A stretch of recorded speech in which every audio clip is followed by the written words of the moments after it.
of April 2014. It says, presented by the Centre for Pagan Studies and the Doreen Valiente Foundation on behalf of the pagan community in honour of eternal dedication to the craft.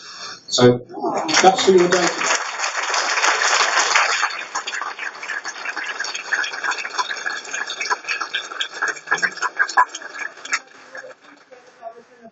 And all that sort of thing.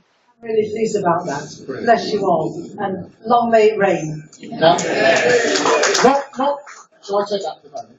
Now, not to be outdone, our friend David has done a drawing for you as well, a watercolour of you. So we'd like you to have that as well. Do you remember that? It's like looking at a mirror, isn't it?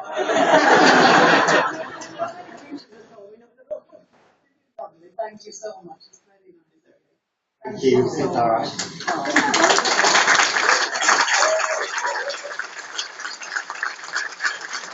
David's been one of our storeholders today, so he has other drawings and prints.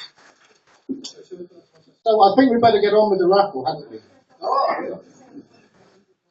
Well, you've rather scuppered me, Patricia, because I was going to ask you if you would be able and willing and wanting to give us a poem.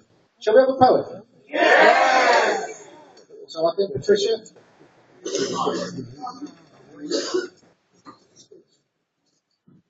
Oh, this is a request from someone who's gone to London today. But it's called My Law, and it's by a Maori. It's the Maori's beliefs in reincarnation. And it's by a person called T.M. Ranapiri. And he was a Maori. I may still be one, I don't know. The sun may be clouded, yet ever the sun will sweep on its course till the cycle is run. And when to chaos the system is hurled, again shall the builder reshape a new world. Your path may be clouded, uncertain your goal. Move on, for your orbit is fixed to your soul. And though it may lead into darkness of night, the torch of the builder shall give it new light. You were, you will be, know this while you are. Your spirit has travelled both long and afar. It came from the source. To the source it returns.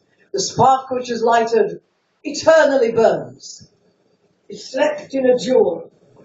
It leapt in a wave. It roamed in the forest. It rose from the grave. It took on strange garbs for long eons of years, and now in the soul of yourself it appears. From body to body, your spirit speeds on. It seeks a new form when the old one has gone, and the form that it finds is the fabric you wrought on the loom of the mind from the fibre of thought. As dew is drawn upwards in rain to descend, your thoughts drift away and in destiny blend. You cannot escape them, for petty or great, or evil or noble, they fashion your fate.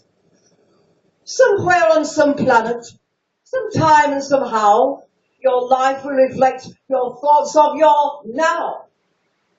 My law is unerring. No blood can atone. The structure you built, you will live in alone. From cycle to cycle, through time and through space, your lives with your longings will ever keep pace. And all that you ask for, and all you desire, must come at your living as flame out of fire. Once listen to that voice, and your tumult is done. Your life is the life of the infinite one. In the hurrying race, you are conscious of pause, with love for the purpose and love for the cause. You are your own devil. You are your own God. You fashion the path that your footsteps have trod. And no one can save you from error or sin until you have heart to the spirit within.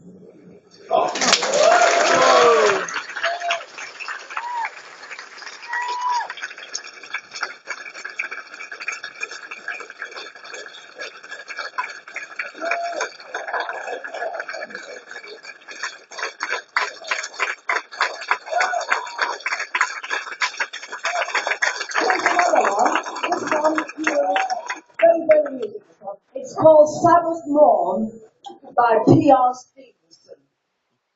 Now in that house of gloom the mournful priests, treading with care among ancestors' bones, chanting in slightly too grief-stricken tones, sadly prepares the sacrificial feast of bloodless blood and wafer without yeast, while the pale congregation kneeling moans empty repentance in hollow groans, like criminals, not guilty in the least.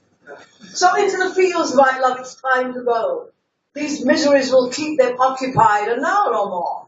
A flowered hedge I know, where under we can creep and safely hide, and worship certain gods who laugh and play, and look not like a biscuit on a tray.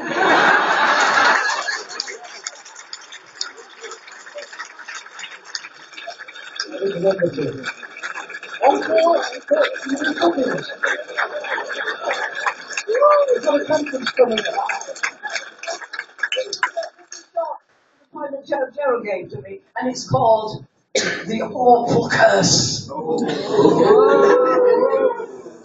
Cursed while living, damned when dead. Your camels die, and virtue leave your wife. But the sage who sat beneath the peephole said, why not wish him average human life?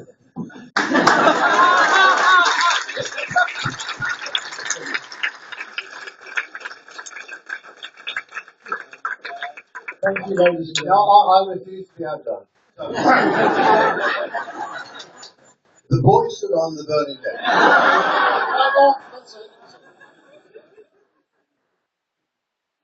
I just have a couple of small thank yous to add at the end. It's a raffle time, so you can shuffle your tickets and get them ready. And I just wanted to say, first of all, thank you to everybody who's been part of the team helping me to organise the event. Thank you to everybody who's bought a ticket. Thank you to the venue staff. My own team have been brilliant as volunteers, and you are all wonderful. And thank you, all of you, for helping me to put on this day to honour Patricia. And thank you, Patricia, for being so generous and kind and letting me come and ask you to do things.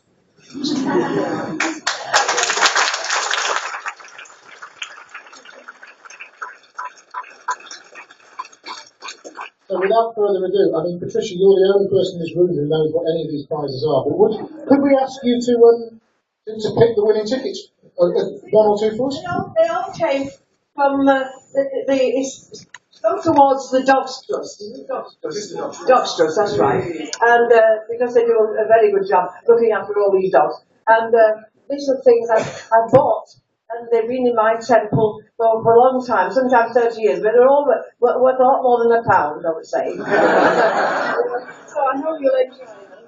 And I've just got them now, but I've brought them all here for you. And on that note, I'm very, very pleased to be able to announce that without an exact count, we do know that we've raised over £400 on the raffle for the Dogs Trust. So thank you all for this, okay. So, the winning ticket. Which way should we do? Should we have them come this way and across the stage? Or? Oh, whichever back. Okay.